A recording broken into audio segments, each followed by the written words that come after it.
আসসালামু আলাইকুম সুপ্রিয় দর্শক, আশা করি সবাই অনেক অনেক ভালো আছেন। আজকের পর্বে আমি তৈরি করে দেখাবো সুজির মিষ্টি।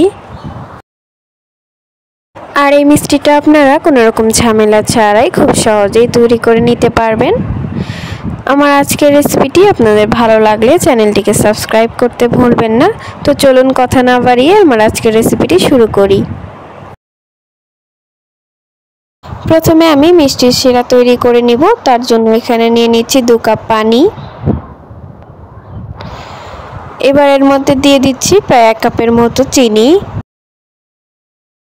সেই সাথে ফ্লেভারের জন্য আমি 2টা এলাচ দিয়ে দিলাম। এখন এটাকে আমি জাল করে নিব। আমার মিষ্টির শিরাটা তৈরি হয়ে গেলে এটাকে আমি একটা সাইডে রেখে দিব। এখন একটা প্যানে আমি দিয়ে দিচ্ছি 1 টেবিল চামচ ঘি। এখন এতে দিয়ে দিব 1 কাপ পরিমাণ সুজি। এখন সুজিটাকে ঘিয়ের সঙ্গে ভালো করে ভেজে নিব।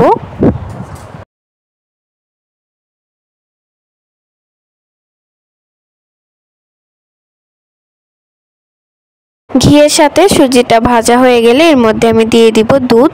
দুধটাকে আমি একেবারে দিব না, অল্প অল্প করে দিব।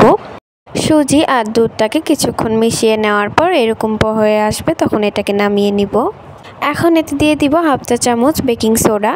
সেই সাথে দিয়ে দিব 2 টেবিল চামচ গুঁড়া দুধ। আর দিয়ে দিব 1 চা চামচ ঘি। এখন এইগুলোকে হাত দিয়ে খুব ভালো করে মাখিয়ে নিব।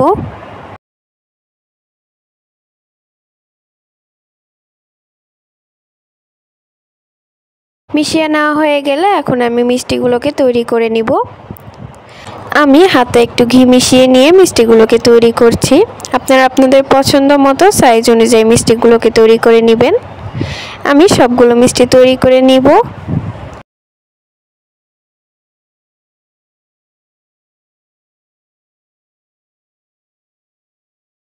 আমার সবগুলো মিষ্টি তৈরি করে নেওয়া হয়ে গিয়েছে। এবার এগুলোকে ভেজে নেওয়ার পালা। মিষ্টিগুলো ভাজার জন্য আমি একটা কড়াইতে পরিমাণ মতো তেল দিয়ে দিয়েছি। এবার এর মধ্যে একে একে আমি সব মিষ্টিগুলো দিয়ে দিব।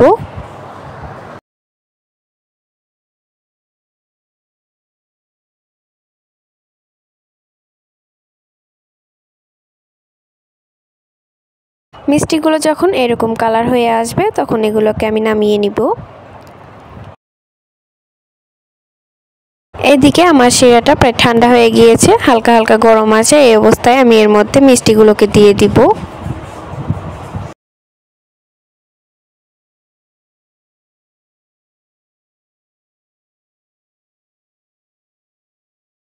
আমার সবগুলো মিষ্টি তৈরি করা হয়ে গিয়েছে। এখন এটাকে আমি সারা রাতের জন্য একটা ঢাকনা দিয়ে ঢেকে এভাবেই রেখে দিব। তৈরি হয়ে গেল আমার সুজির মিষ্টি। কোনো রকম ঝামেলা ছাড়াই খুব সহজে আপনারা এই রেসিপিটি তৈরি করে নিতে পারেন। আমার আজকের ভিডিওটি ভালো লাগলে চ্যানেলটিকে সাবস্ক্রাইব করে যাবেন। এতক্ষণ পর্যন্ত আমার পাশে থাকার জন্য সবাইকে অসংখ্য ধন্যবাদ। সবাই অনেক অনেক ভালো থাকবেন।